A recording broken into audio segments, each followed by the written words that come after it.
Glória a Deus. Cumprimenta a igreja com a paz do Senhor Jesus. Amém, igreja? Quero pedir a você, por gentileza, abra a sua Bíblia no livro de Salmos. Vamos ler apenas o versículo 12, do capítulo 92, do livro de Salmos. Amém, igreja? Salmos 92, versículo 12. Aí você pergunta, mas Jonas, o que tem a ver com o título da campanha? Tem muita coisa a ver, amém, irmãos? Capítulo de Salmos 92, versículo 12. Quantos acharam? Diga, eu achei. Só o varão achou. Só ele. Quem não achou, diga, eu vou achar. Eu quero que você faça essa leitura junto comigo. Apenas o versículo 12 do livro de Salmos, capítulo 92, está escrito dessa forma: o justo florescerá como a palmeira e crescerá como o cedro do Líbano. Amém? Feche os teus olhos, eterno Deus, poderoso Pai.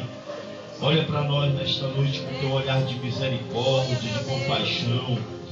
Nos visita, meu Deus, nesta noite, Senhor, pela tua misericórdia, Pai. Fala conosco, nos orienta.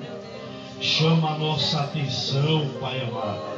Que a tua palavra não seja só ouvida, mas seja colocada em prática, para que esta palavra possa surtir um efeito muito positivo em nossas vidas. Em o nome de Jesus. Pode sentar, você que está em pé. Queridos, o título da campanha é "Está cancelado o velório", né? E a gente sabe, irmãos, que a pior morte não é a física. Sim ou não? Pelo menos para a vida dos cristãos, a pior morte é a morte espiritual. Porque todos aqueles que o inimigo conseguiu matar fisicamente, eu falo dos crentes, primeiro ele matou espiritualmente. Amém? Mas esse texto, apesar de ser apenas um versículo, é um texto que nos traz uma verdade espiritual muito grande. O salmista, ele diz: o justo florescerá como a palmeira, crescerá como o cedro do Líbano. É interessante entender que esta palavra justo, irmãos, para o Antigo Testamento, trata-se de uma pessoa santa. Uma pessoa santa é uma pessoa que é separada para Deus. Amém, irmãos? Então o texto, ele quer dizer que o santo, ele floresce como a palmeira e cresce como o cedro do Líbano. E a palmeira, querido, ela é uma árvore que ela é símbolo pela luta da sobrevivência. É uma árvore que luta para estar viva. Amém? A palmeira é uma árvore que é símbolo da luta pela sobrevivência, irmãos. E eu sei que cada um de nós temos essa responsabilidade pessoal de nos mantermos vivos na presença de Deus. Ninguém vai lutar para que eu esteja vivo na presença de Deus, não, irmão. É você que tem que lutar para isso, é eu que tenho que lutar para isso. Agora, por que a palmeira é uma árvore que ela é símbolo da luta pela sobrevivência? Porque a palmeira, ela cresce, ela nasce, ela produz e se mantém sempre viva onde não tem vida. Por isso que ela é símbolo da luta pela sobrevivência. Porque a palmeira, ela nasce, cresce, floresce, produz seus frutos e se mantém viva, que é o mais importante, aonde não tem vida. Sabe onde é que a palmeira cresce, irmão? É no deserto. O deserto que predomina é a morte, irmão. Essa árvore chamava a atenção por quê? Porque quando os peregrinos passavam em suas viagens, eles olhavam e viam todas as árvores que se atreviam a crescer no deserto, morria. Ou morria pelo calor escaldante do deserto, ou morria pela frieza da madrugada. Mas você sabe qual é o segredo que mantinha a palmeira viva? É porque as raízes da palmeira, ela não cresce para o lado. As raízes da palmeira crescem para baixo. Ela corta o solo endurecido do deserto. E a raiz da palmeira, ela encontra água no eixo da terra. Ela se alimenta daquela água. Por isso que ela se mantém viva. E é sobre a água que mantém o crente vivo é que eu quero pregar nessa noite. Glória a Deus, Jesus. E que água é essa, meus irmãos? Jesus falou em João 7,37, 38 e 39. Jesus disse: aquele que tem sede, vem a mim e beba. Porque todos aqueles que creem em mim, como diz as Escrituras, rios de águas vivas jorrarão do seu interior. E se nós lermos o versículo 39 do capítulo 7, Jesus está falando que a água é símbolo do Espírito Santo. O que mantém o crente vivo é o Espírito Santo de Deus. Glória a Deus. Aquele que tem sede, vem aí, beba. A água, as águas são cristalinas, o poço é profundo. A água traz refrigério, traz vida, traz transformação, motivação para viver. Mas agora o negócio é chegar até essa água. Porque Jesus disse: aquele que quer vir após mim, faça o quê? Só bebe desta água. Quem nega a sua própria vontade para fazer a vontade do Pai. Glória a Deus, Jesus. Aleluia. Beba desta água, busque o Espírito Santo. Essa água é o Espírito Santo, irmãos, que nos mantém vivos mesmo em momento de dificuldade. Porque deserto é sinal de dificuldade.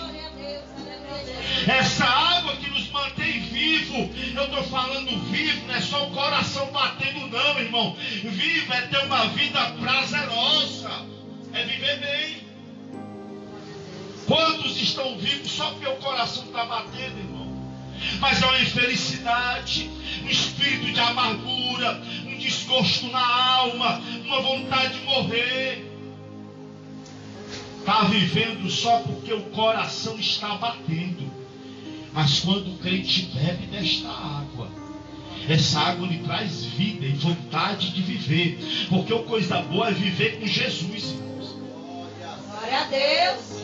Eu sei que cada um de nós, Deus tem um projeto, amém, irmão? Deus tem uma obra, independente da sua idade. Deus não leva em conta, não. Independente da nossa posição social, Deus também não leva em conta. Independente do nosso grau de escolaridade. Você acha, irmão, que o nome do Senhor ele é mais glorificado quando Deus usa homens que são formados ou quando Ele usa um analfabeto? Hã? Quando Ele usa um analfabeto, né, irmão? Porque ficam todo admirados. Fulano, ciclano, nem estudo tem. Não fez nem até a terceira série. Mas Deus usa de forma poderosa. Cada um de nós, Deus tem um chamado, um projeto, uma obra.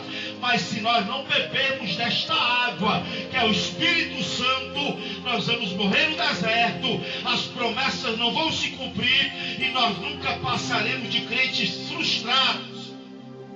E sabe quem são os crentes frustrados? São aqueles que receberam promessa de Deus, mas nunca aconteceu. Não é porque Deus mentiu, não, irmão. É porque o crente não bebeu da água, não buscou o Espírito Santo e morreu. Querido, Deus tinha ou não tinha uma grande obra na vida de Ismael? Tinha, irmão. Apesar de Ismael ser filho de uma escrava chamada Agar, mas era filha de Abraão. A Bíblia diz, irmãos, em Gênesis capítulo 21, versículo 14. A Bíblia diz que Abraão acorda muito cedo. Ele pega um odre de água e um pouco de pão e dá a Agar. E sai Agar e Ismael errante pelo deserto de Beceba. Mas a Bíblia diz que em um determinado momento, quando Agar olha para Ismael, ele tinha aproximadamente 40 anos. Ele está agonizando, está morrendo de sede. Deus tinha uma obra na vida de Ismael, mas ele estava morrendo de sede. Ela disse: para que eu não veja esse menino morrer, colocou ele debaixo de uma árvore e foi a distância de um tiro de arco, aproximadamente 150 metros. Ela acreditava que o menino ia morrer. Só que a Bíblia diz que o anjo bradou e disse: Agar, volta, toma o menino pela mão, porque Deus ouviu a sua oração. Peraí, irmão, quem estava morrendo era Agar ou Ismael? Quem estava morto era Ismael.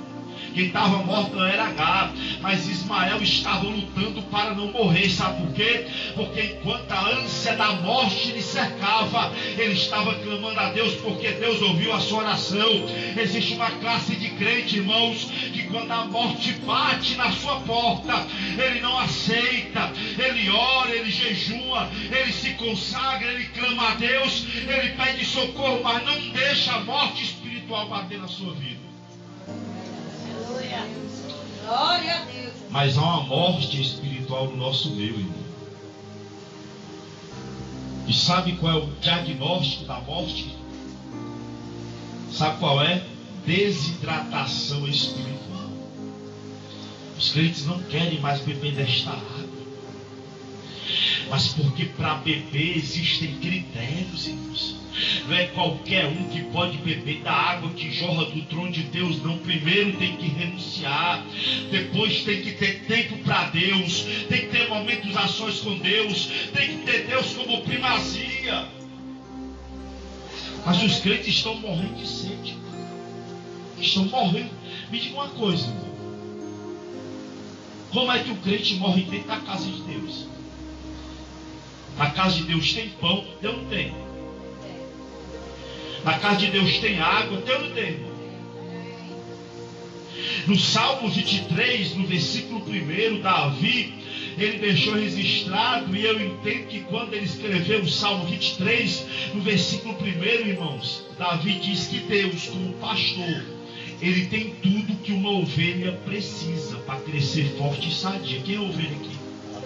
Quem é ovelha? Nós somos ovelha, né? Mas no Salmo 23 mostra que Deus tem tudo para uma ovelha crescer forte e sadia. Quem sabe o Salmo 23, versículo 1? Vamos aprender? O Senhor é o meu e nada, deitar-me faz em verdes, guia-me mansamente pelas águas. São duas coisas que uma ovelha precisa para crescer forte e sadia. São pastos verdejantes, que é a palavra de Deus, e são águas cristalinas, que é o Espírito Santo. Sem a palavra de Deus, que é pasto verdejante, e sem as águas cristalinas, que é o Espírito Santo, as águas mansas, tranquilas, sem esses dois requisitos, eu vou morrer. Eu sou um candidato forte a sucumbir sem vida, ainda que eu esteja onde Jesus está. Beba desta água, irmão. Busque a presença do Espírito Santo. Você é uma ovelha, você tem crescido forte e sadio. A pergunta é: nós somos ovelha, mas nós, espiritualmente falando, nós temos crescido forte ou sadia? Ou será que estamos com a mão na vela ou estamos solos? Eu sou responsável pela minha vida espiritual, irmão. Sabe o que eu sou? Porque eu acho muito difícil alguém jejuar por mim. Sim ou não, irmão? Eu acho muito difícil alguém pagar o preço. Eu acho muito difícil alguém se trancar no quarto e tirar pelo menos 5 minutos de oração por mim de joelho. Eu acho difícil alguém ir para o monte só para orar por mim. Não vai, irmão. Quem tem que fazer isso sou eu. Se eu quero me manter vivo. Aleluia, Jesus. A palmeira, o deserto não pode lhe matar. Por quê? Porque ela bebe desta água. Nós estamos em uma guerra travada, sim ou não? Nós vencemos uma guerra ali, às vezes não dá nem tempo de respirar, já entramos em outra. É assim? Davi pensava que se derrubasse um gigante estava resolvida a sua história, mas não estava. A sua vida toda sendo perseguido por Saul. Então o que é que acontece, irmão?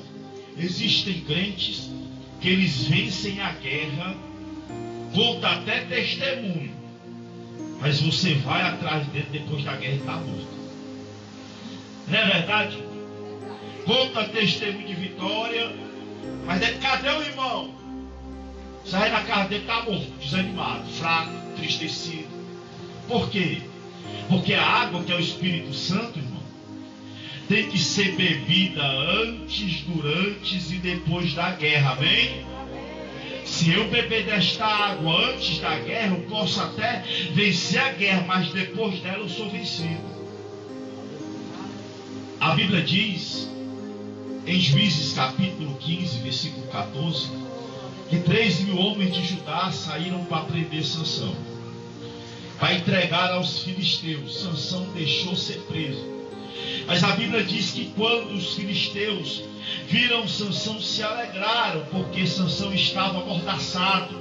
Mas o texto vai dizer que o Espírito Santo se apoderou da vida de Sansão, e Sansão facilmente quebrou aquelas cordas. Quando Sansão olha de lado, ele vê uma queixada de um jumento, a parte de um queixo de um jumento que tinha morrido.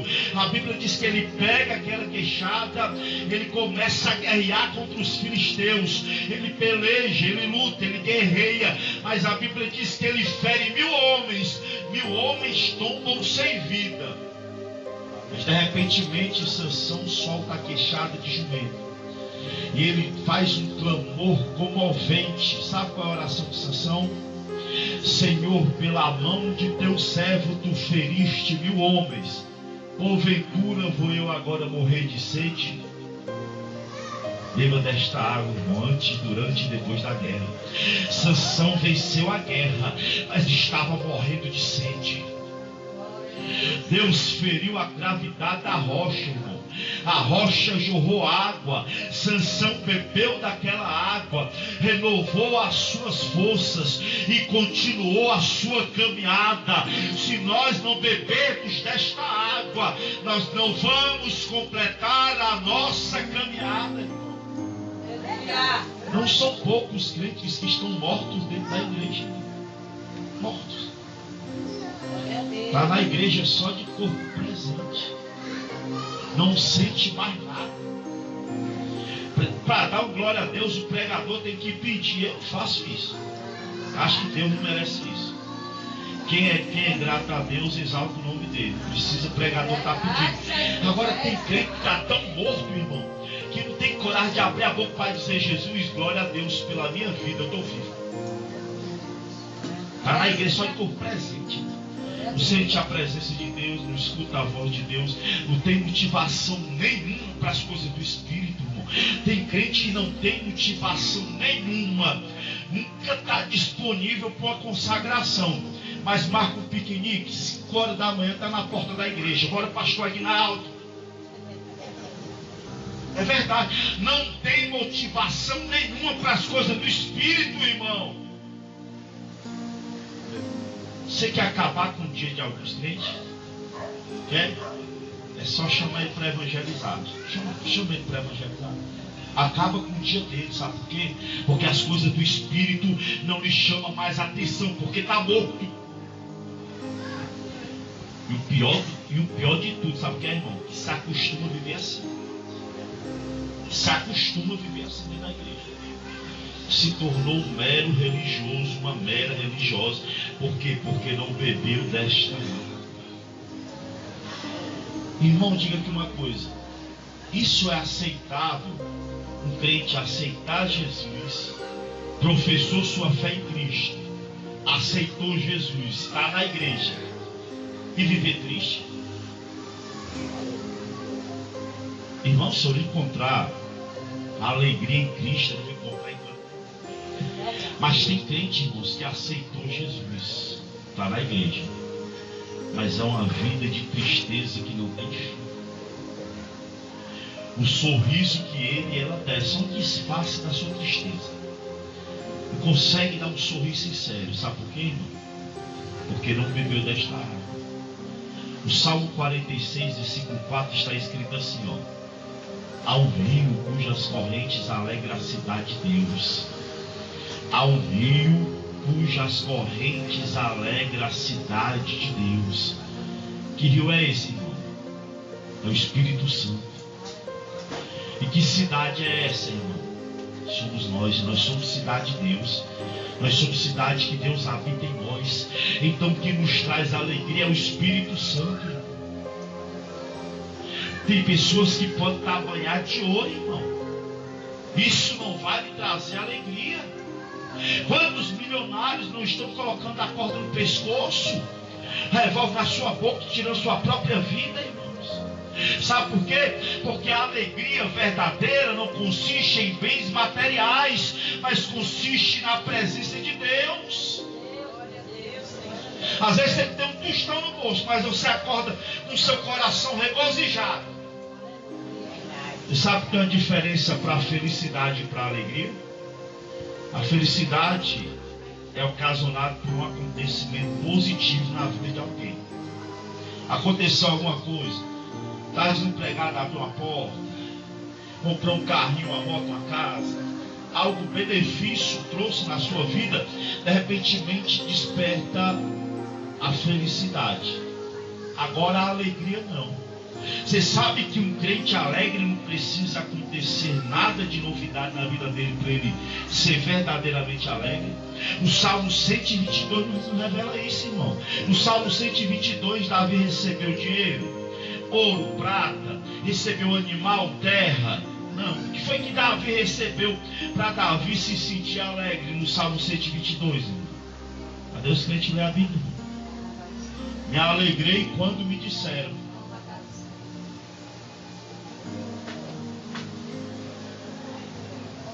Sobrou uma poeira aí, né? Glória a Deus. Davi, ele só recebeu um convite. Vamos à casa. Se Davi recebeu um convite, irmãos, para ir para a casa de Deus, o seu coração se alegrou. Imagine ele na casa de Deus. Irmão, eu fico me perguntando por que é que os antigos, eles tinham tanta estima pela casa de Deus. Você já prestou atenção, irmão? Que os antigos, biblicamente falando, eles tinham uma estima tão grande pela casa de Deus. O que foi que Davi falou no Salmo 84, versículo 10? Preste atenção. Davi diz assim, ó: melhor um dia em tua presença do que em outros tantos mil. Eu prefiro estar nas portas da casa do meu Deus, lá na porta, do que habitar na tenda da impiedade. Se você ler o Salmo 27, Davi escreveu antes da sua ascensão ao reinado. Então isso quer dizer que Davi escreveu o Salmo 27 debaixo de perseguição. Se você ler os primeiros versículos, você vai ver Davi dizendo: ainda que um exército me cerque, eu não temerei. Diante de uma grande perseguição, igreja, o que é que um crente pede? Que a guerra cesse, que o vento pare de soprar, sim ou não? Que a tempestade cesse. Mas se você ler o Salmo 27, versículo 4, Davi faz um pedido a Deus: uma coisa pedi ao Senhor e a buscarei, que eu possa morar na tua casa todos os dias da minha vida, para contemplar a tua formosura e aprender no teu santo templo, porque no dia da adversidade tu me esconderás, no oculto do teu pavilhão tu me esconderás e colocarás os meus pés sobre a... Irmão, como é que o homem debaixo de uma tão grande perseguição, ele pede para estar na casa de Deus? Sabe por quê, irmão? Você sabe qual é a diferença desta geração para a geração dos homens da Bíblia Sagrada? Sabe qual é?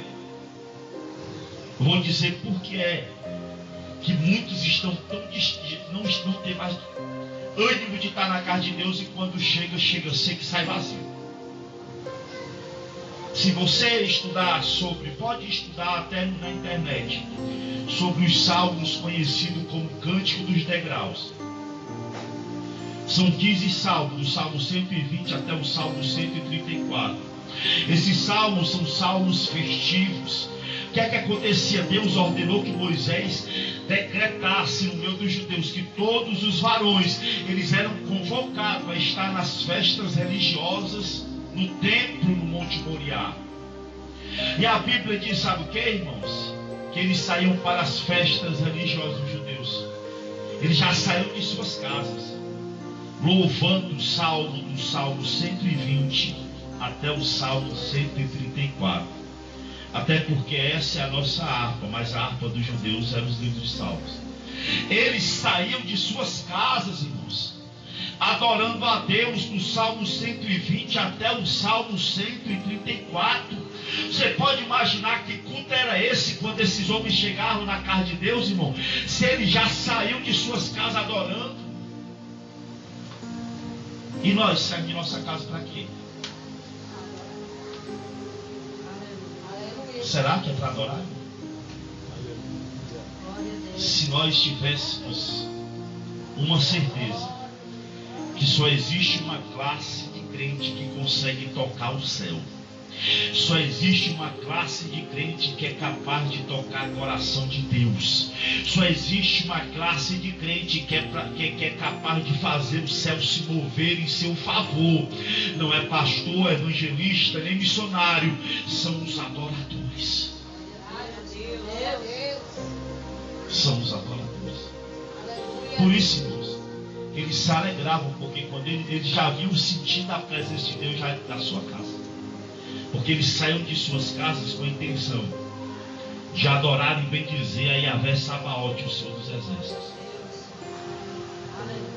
E se nós fizéssemos isso, irmão, cada culto que nós participássemos acrescentaria algo a mais em nossa vida espiritual. Porque todo culto, irmão, é para acrescentar algo a mais em nossa vida espiritual. Sim ou não, irmão? Sim, porque os louvores expressam a santidade de Deus. A palavra é o próprio Deus falando, tem que acrescentar algo em minha vida. Mas será que está acrescentando?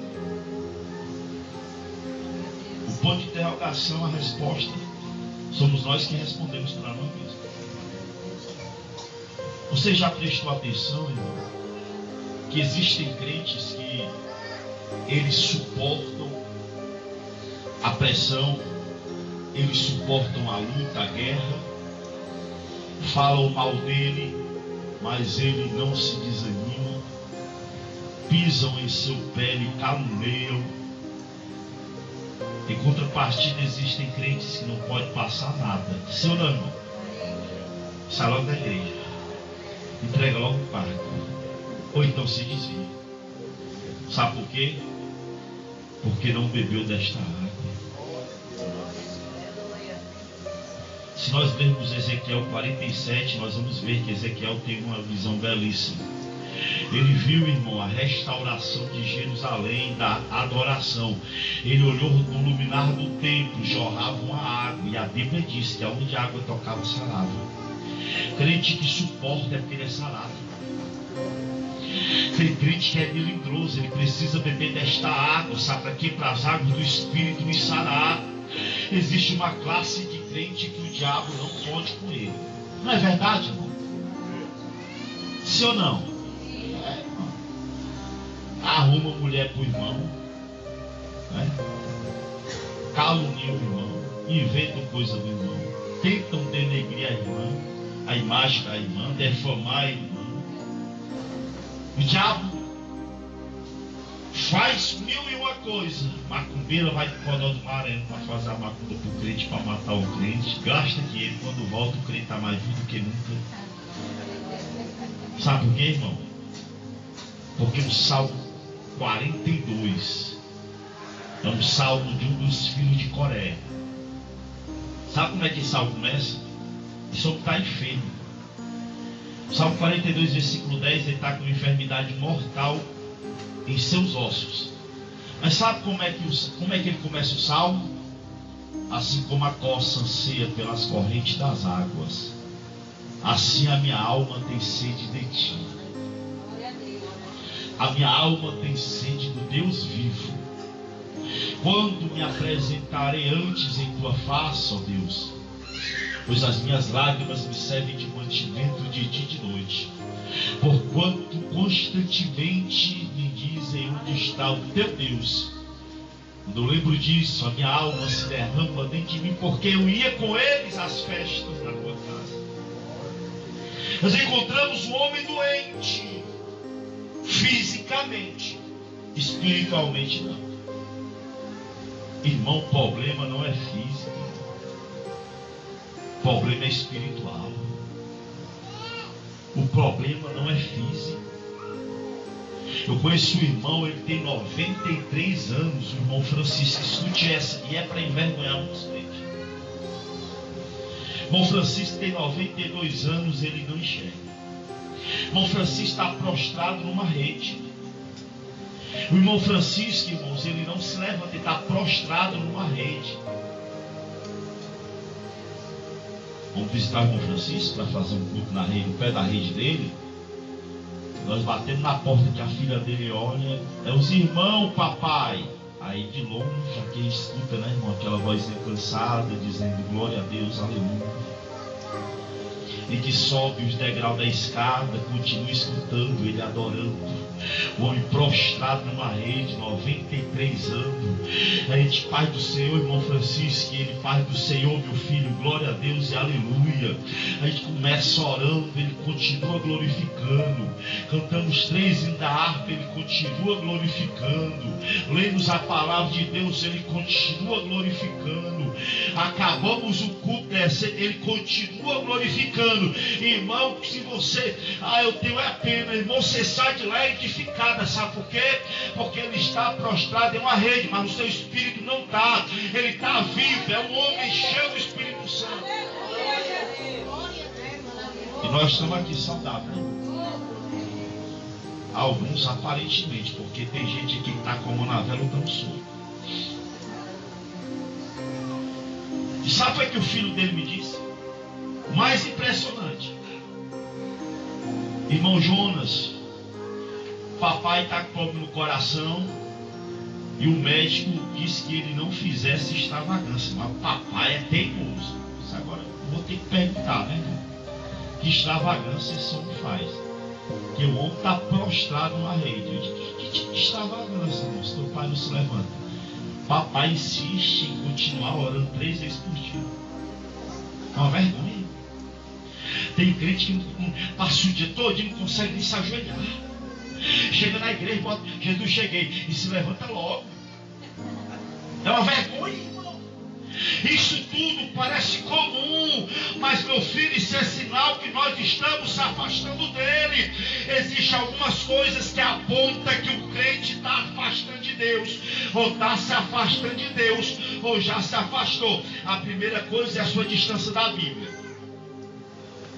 A nossa distância da Bíblia revela a nossa distância de Deus.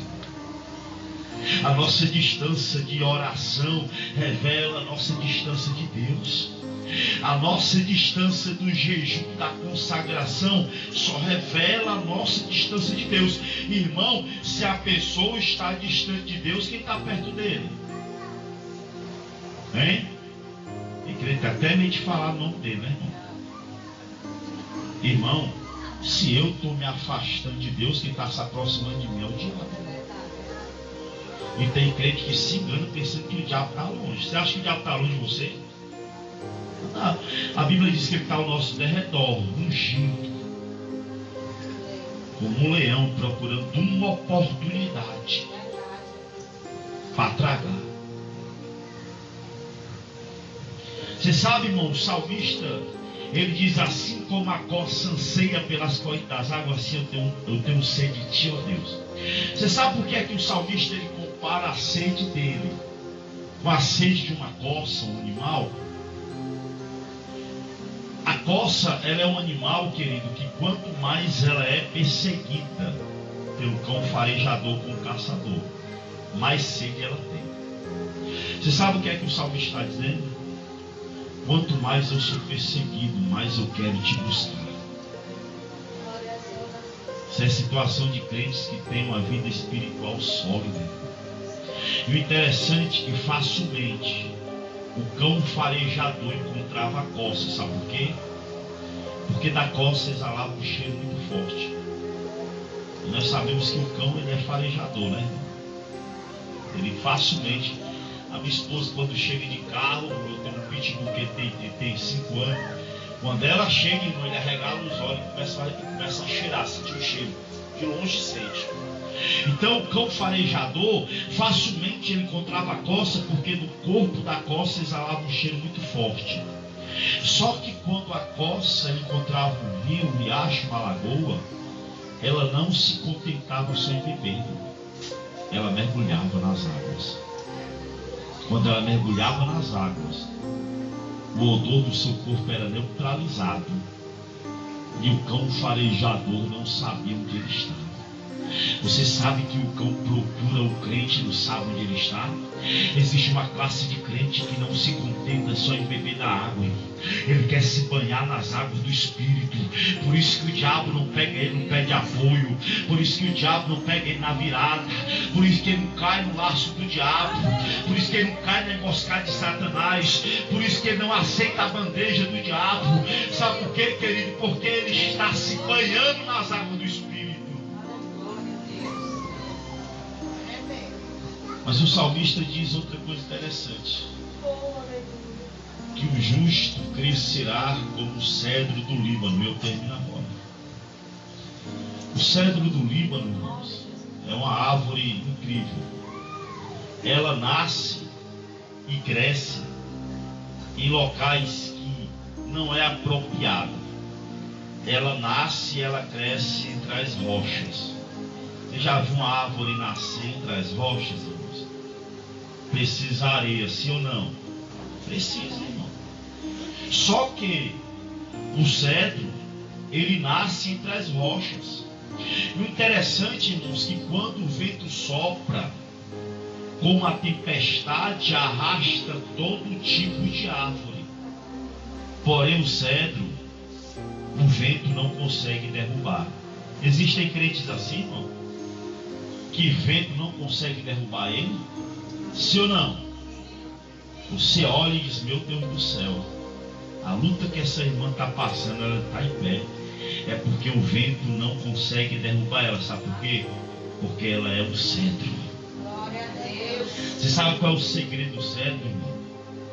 Ele nasce entre as rochas e as suas raízes, ela cresce entranslaçada sobre a rocha. As suas raízes crescem dando volta sobre as rochas. E quando o vento sopra, não derruba, sabe por quê? Porque ela está enraizada na rocha. E quem é a nossa rocha, irmão? Onde é que as suas raízes estão entranslaçadas? Será que as nossas raízes espirituais estão entranslaçadas sobre a rocha? Porque se as nossas raízes estiverem translaçadas sobre a rocha, nada vai nos derrubar. Mas é incrível, irmãos, que em vez em quando a gente escuta, fulano de tal caiu tão bestamente, caiu feito um patinho na lagoa. A proposta veio e ele aceitou. Aconteceu alguma coisa que lhe chamou a atenção, o vento soprou e caiu. Não, irmão, o vento sopra, o crente tem que continuar em pé até Jesus mandar o vento parar. E depois que ele mandar o vento parar, a bonança vai chegar. Entenda isso, irmão. Existem bênçãos decretadas para mim e para você, mas muitas vezes antes da bênção vem o vento forte. Aleluia. E aí, irmão, quando vem o vento forte, existem os crentes que correm para a consagração. Existem os crentes que quando o vento sopra, eles correm para a consagração. E isso é perigoso, viu, irmão? Sabe o que é perigoso? Porque tem muitos crentes que vêm para a consagração depois que o vento sopra. Eu tenho que vir antes do vento soprar, sabe por quê? Porque se eu orar, o vento não sopra, e se soprar, sopra fraco. Mas tem crente que vem para a oração depois que o vento sopra. depois que a tempestade bate lá na sua porta, depois que o marido chega em casa com a camisa suja de batom, ou então depois que o marido pede o divórcio, ou então depois que soube que a filha está se drogando, ou o filho, ou então está marcado para morrer. Querido, o interessante é vir para a casa de Deus antes do vento soprar. Glória a Deus. Sim ou não, irmão? Glória a Deus. Esse irmão que corre para a consagração aí. Irmão, olhe por mim. Nunca foi. Irmão, olhe por mim porque meu marido pediu o divórcio. Aí o inimigo já tem conquistado espaço. O inimigo já tem conquistado terreno. Ele já tem feito muitas vezes até o ninho dentro da própria casa do crente. Mas me diga uma coisa: se o crente está nas consagração, irmão, o crente está na consagração, está orando a Deus. Quando o inimigo bota o pé na frente da casa do crente, Deus já mostra, Deus já revela, Deus já, olha, o teu adversário está aí, continua orando. Aí o crente continua orando. Deus está falando com você. Deus está falando com você. E o interessante do cedro, irmãos, é que o cedro é uma madeira que era usada na purificação do sacerdote. O cedro, ele era queimado, apresentado a Deus. O interessante é que quando queima o cedro, a fumaça sobe ou ela desce? A fumaça sobe ou desce? Sobe, sim ou não? Você sabe que o cedro, quando ele era queimado, exalava um cheiro muito agradável. Primeiro o cheiro dominava o ambiente, e depois aquela fumaça cheirosa subia para Deus. Que tipo de cedro nós somos? Será que nós somos um cedro que tem subido com um cheiro agradável à narina de Deus? Ou será que Deus não suporta mais? Você sabia que tem crente que Deus só falta vomitar? Você sabia disso? Você sabia disso? Irmão, quando eu vejo na Bíblia, que Deus abandonou Jesus, eu fico olhando para mim e peço misericórdia a Deus. Deus abandonou ou não abandonou Jesus? Sim ou não? Abandonou ou não abandonou? Abandonou não? Então Jesus mentiu, que é impossível. Jesus disse lá na cruz, sim ou não? Eli, Eli, lama sabachthani. Deus meu, por que tu me desamparaste? Imagina isso, irmão. Deus ter desamparado o seu filho. Imagina, comedor de feijão igual a mim a você. E quando eu leio esse texto, irmão, sinceramente, eu digo, meu Deus, tem compaixão de minha vida. Que eu não chego nem a poeira dos pés de Jesus quando eu estava aqui na terra.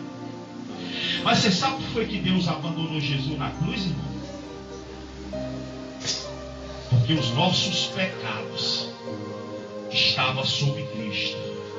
Apesar que ele nunca pecou, mas os nossos pecados estavam cravando Jesus na cruz do Calvário. E quando isso acontece, que Jesus diz assim: Eli, Eli, lama sabachthani, Deus meu, por que tu me desamparaste? Sabe por que Jesus disse isso? Porque Deus virou as costas para Jesus por causa dos nossos pecados que estavam nele.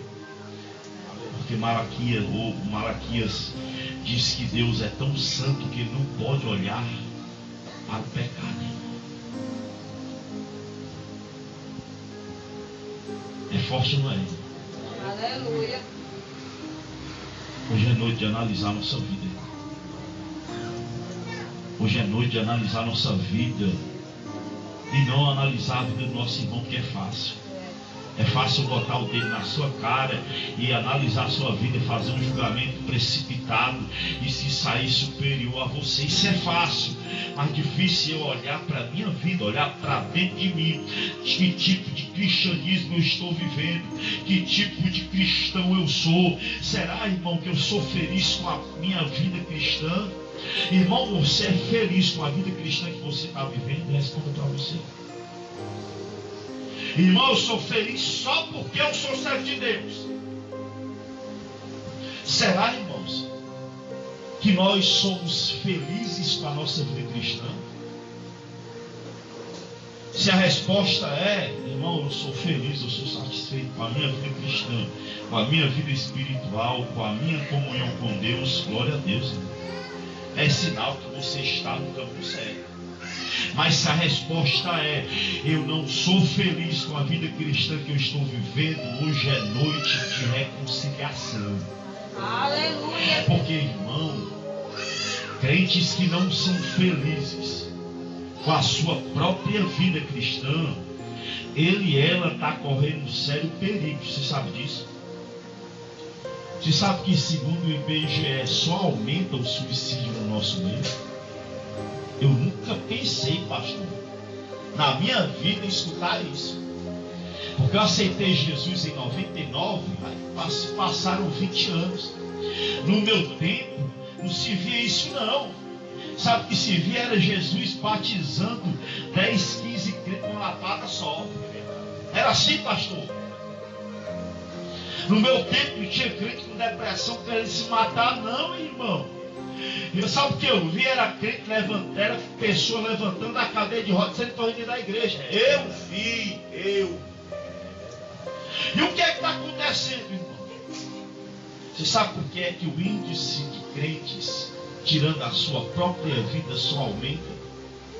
E o mais incrível, a maioria são pastores. Sabe por quê? É infelicidade com a sua própria vida. É insatisfeito, irmão. Quando a pessoa está insatisfeita com a sua própria vida, nada que aconteça ao seu redor lhe traz alegria. Nada. Deus está falando com pessoas aqui que tem que se posicionar, que tem que tomar posição em sua vida, que tem que passar a servir a Jesus com responsabilidade, tem que cuidar da sua vida espiritual. Existem crentes que estão insatisfeitos com a sua vida. Isso é só reflexo da sua negligência espiritual. Aleluia, Jesus. Porque nada nessa vida traz morte na vida cristã. Irmão, diga aqui para mim: calúnia mata crente? Fofoca mata crente? Humilhação mata crente? Defamação mata crente? O que é que mata crente? Quebra de relacionamento com Deus, negligência espiritual. Não, irmão, o que mais mata no meio dos crentes é a prostituição, é o adultério, é a bebida, é a droga. Se eu disser para você que não é, porque para o crente cometer algum ato desse, primeiro ele ou ela negligenciou a sua vida com Deus. Porque se não negligenciar a vida com Deus, irmão, o diabo não arruma brecha. O diabo está esperando uma brecha, uma situação, um declínio espiritual, um cochilo. É só um cochilo espiritual para ele atingir, acabar com tudo. Amém, irmão? Amém. Quem está entendendo a mensagem? Glória a Deus. Eu sou um pregador medroso. Você está olhando para o pregador medroso. Eu tenho medo de várias coisas.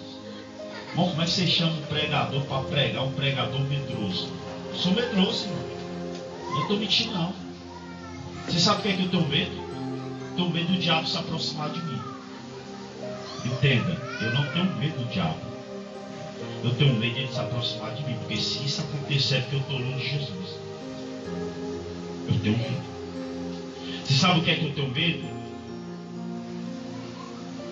Passar uma semana sem ler a Bíblia, 3 dias, 4 dias sem ler a Bíblia.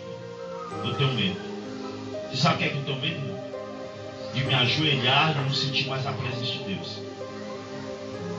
Eu tenho medo, irmão, de perder o apetite pelas coisas relacionadas a Deus.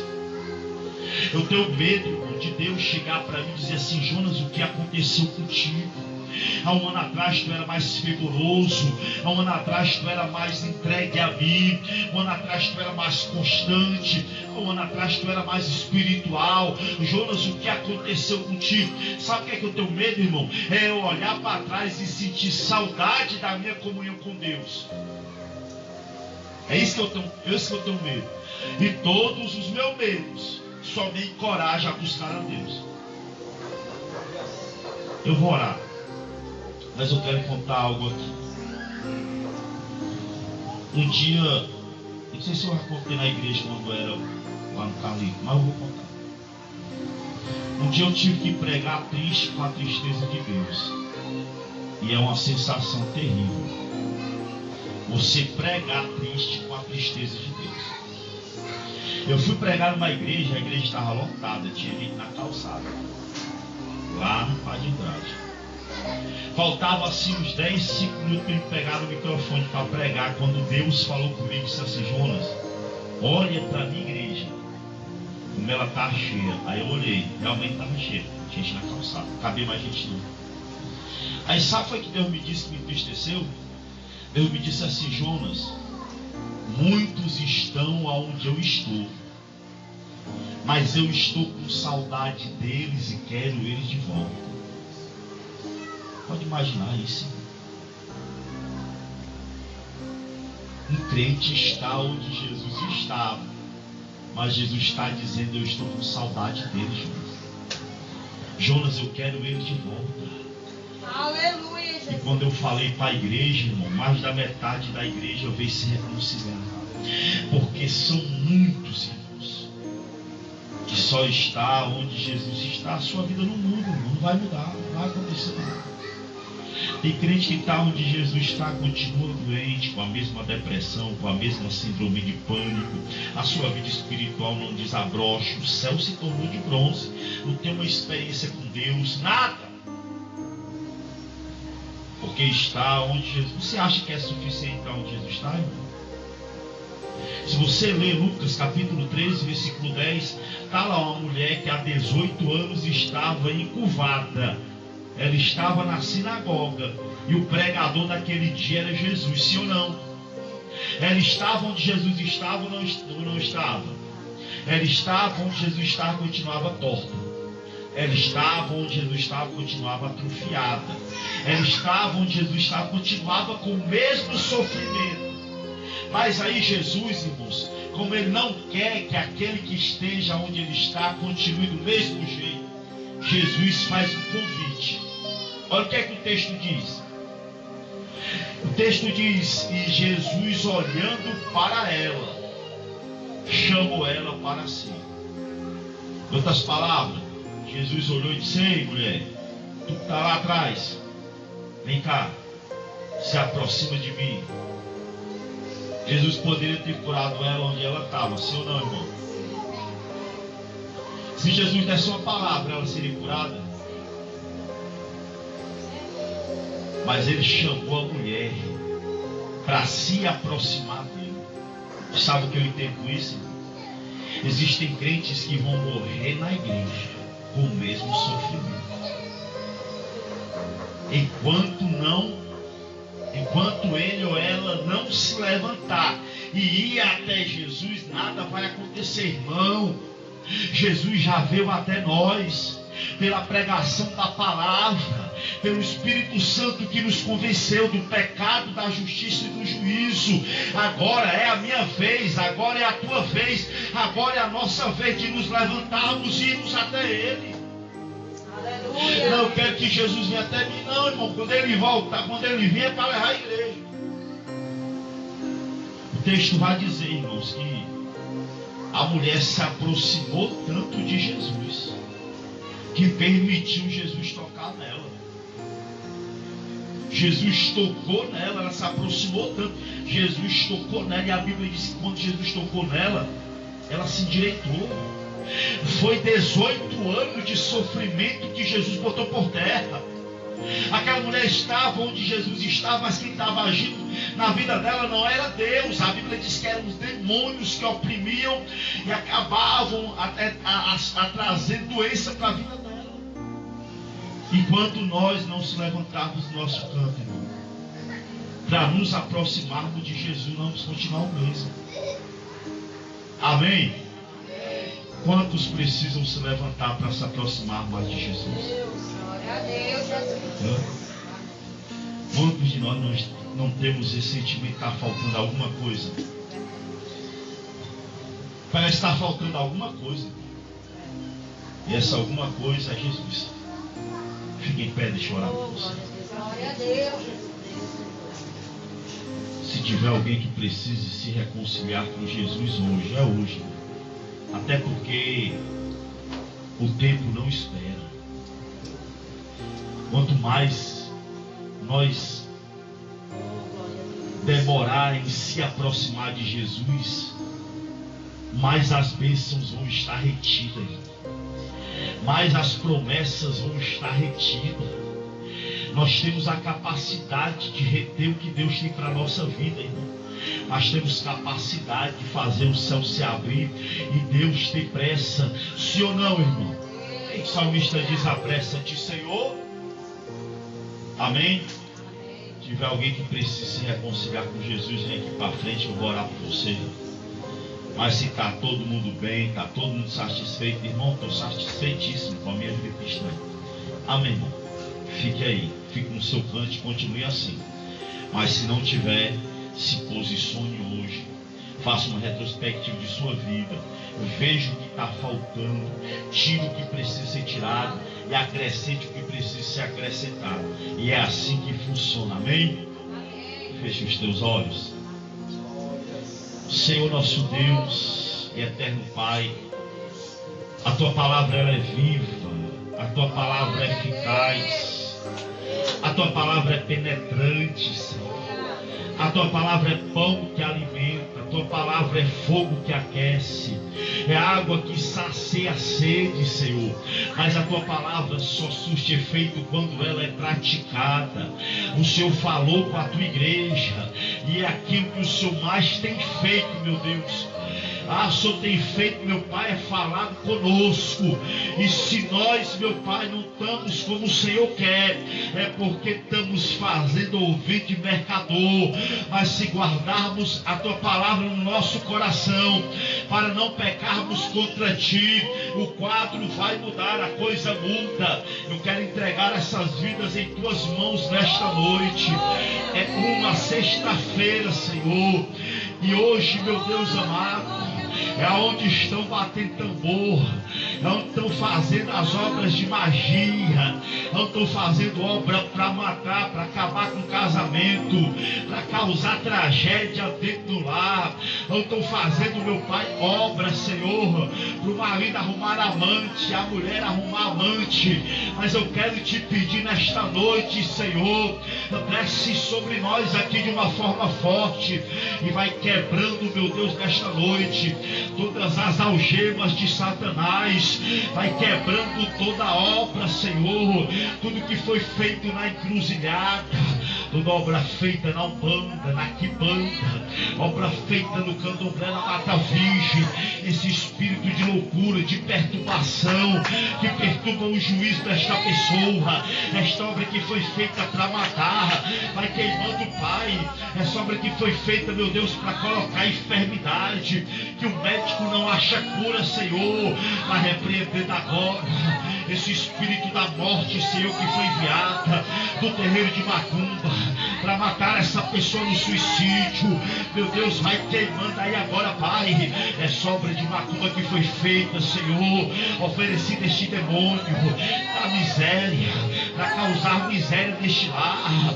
Meu Pai, vai quebrando aí agora, Senhor, esta pombagira que foi invocada do terreiro de Macumba, Senhor, para frustrar a vida sentimental dessa pessoa, para fazer esta pessoa ser mulher de vários homens, para fazer esse homem ser homem de várias mulheres, para acabar esse casamento em adultério e divórcio.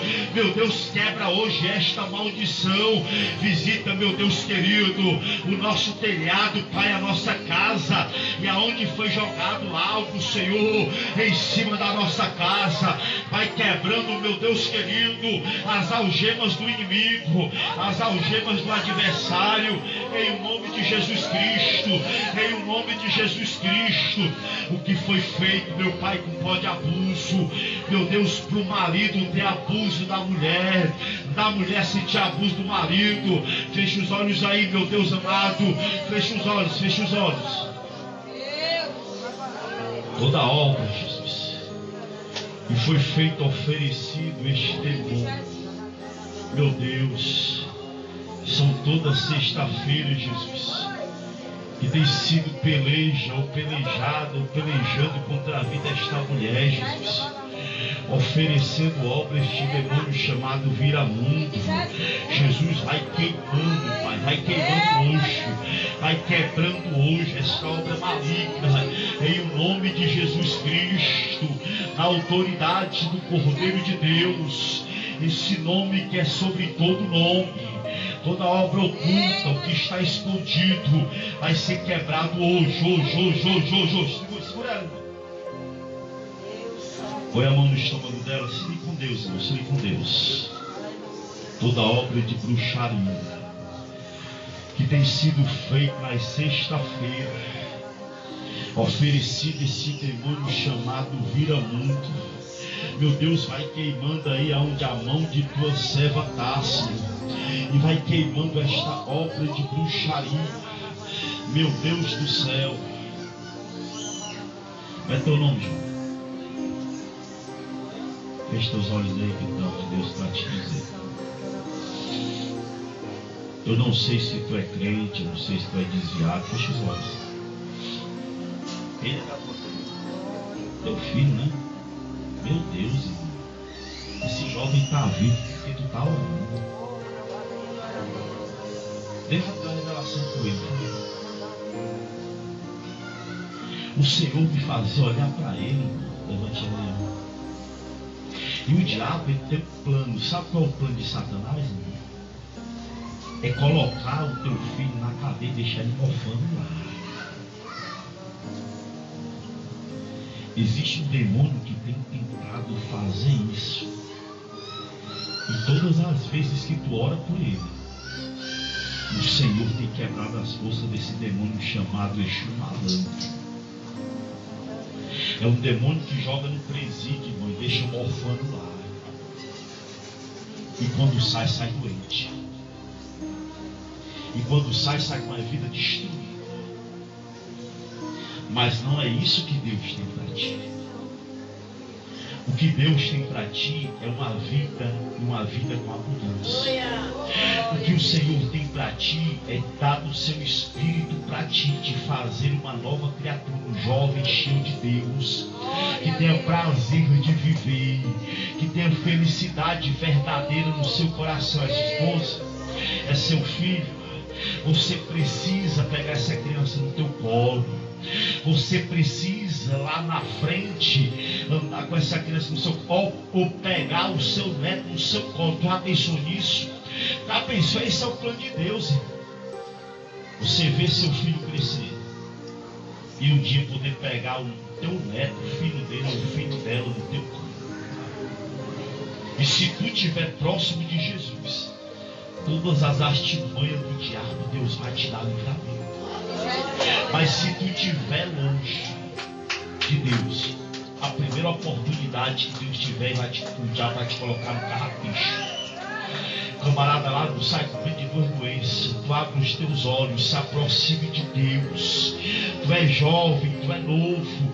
No mundo ninguém tem amigo não. Eu digo, sabe por que eu estou falando dele? Estou falando de mim. Eu passei 9 anos na criminalidade. Eu tive depressão profunda, fui bater na narcótico com a folha de culpa na mão, esperando uma vaga na captura para cair no presídio. Eu lá pedindo a Deus que não deixasse, porque cheio de inimigo. Presídio, ninguém pode cobrar furo de fora não, tá entendendo? Mas uma rebelião é o primeiro a morrer. E Deus, eu estava na narcótico, já estava com uns 3 dias, quando Deus abriu meus olhos. E Deus disse, está vendo como tu tem amigo? Está vendo como ninguém foi na casa do teu pai deixar dinheiro para pagar advogado? Teu pai fez empréstimo, pediu dinheiro emprestado. Teu amigo sou eu, teu pai Teus irmãos. Está aqui tua amiga, ó. Está aqui tua amiga, ó. Amém? Você já entregou sua vida a Jesus e vai ser um pregador. Ele vai te fazer um homem feliz. Encontrou a felicidade, sabendo com Deus. A esposa está chorando. É porque ela está sentindo Deus. Amém? Vamos orar, igreja. Então, algo de Deus para dizer esta senhora aqui. Eu vou embora agora mesmo. Tem óleo aí? Tem óleo? Senhor com Deus. Se não tiver, eu apresento a minha mão já a Deus e Deus unge.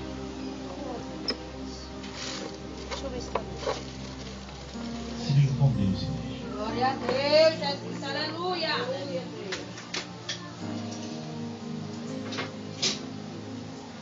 Meu Deus, que é forte.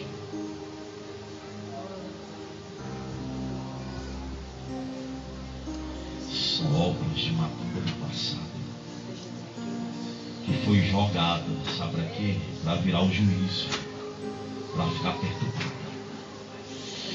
Da caixa da rabandagaçu. Deus unge aqui a mente dela aqui, Jesus, unge. Porque hoje vai quebrar a maldição jogada contra a tua filha. É hoje, Senhor, que tu vai quebrar este mal. Em nome de Jesus Cristo. Toda obra que é jogada, que é lançada contra a vida desta mulher, para virar o juízo dela. Pai, a obra maligna, Senhor, nós repreendemos hoje e te pedimos, toca aqui na mente dela, toca, Jesus. Toca na mente dela, unge a tua mente no nome de Jesus. Sara a tua mente hoje. Que todo espírito que te persegue para atingir a tua mente e te perturbar, hoje está sendo queimado na autoridade que é no nome de Jesus. Seu toque na vida desta mulher hoje e vai queimando agora toda enfermidade, espírito de enfermidade que age no corpo dela. Nós repreendemos agora. Cadê a igreja que ora? Segura, irmão. Cadê a igreja que ora? Espírito de enfermidade, solta o corpo dela, vai. Solta o corpo dela, solta. Solta o corpo dela, espírito de enfermidade, solta os ossos dela, solta. Solta os ossos dela, solta. Solta o sangue dela, onde está alojado. Não! Quebra as forças do inimigo, Jesus. Quebra as forças do adversário. Toca no sangue dela hoje. Toca nos ossos dela hoje, Jesus. E aonde houver uma enfermidade, tu está tocando no sangue dela hoje, porque tu vai tirar a enfermidade do sangue dela. Jesus está tocando o teu sangue hoje, irmão. Ele está tirando essa enfermidade chamada diabetes. Toda diabetes no sangue dela. Solta essa enfermidade do sangue dela hoje. Solta a enfermidade do sangue. Isso. Solta a enfermidade do sangue dela aqui. Solta a enfermidade do sangue dela. Aonde tem uma enfermidade do sangue dela hoje, saia no nome de Jesus. Você vai sair daqui livre. Sai daqui leve. Glória a Deus. Você vai sair daqui com o peso que você chegou. Sai daqui aliviada porque Jesus tocou em ti. E essa lágrima, irmã, é lágrima de paz. Deus te dá paz hoje. Um abraço dela aqui, abençoe. Jesus se antecipou e te deu vitória hoje, porque Deus tem cuidado de ti. Amém, igreja? E eu queria muito que a igreja estivesse ligada. A igreja é para estar orando, para estar pedindo misericórdia a Deus pelo pregador. A igreja é para estar dizendo: Jesus, cobre o pregador com teu sangue, Jesus. Guarda a família do pregador. Mas não está orando e a igreja está com o olho aberto. Aí sai sentado, aí entra bem e sai doente. Porque um culto desse é porque ele está ligado com Deus. Amém, irmão? Deus abençoe.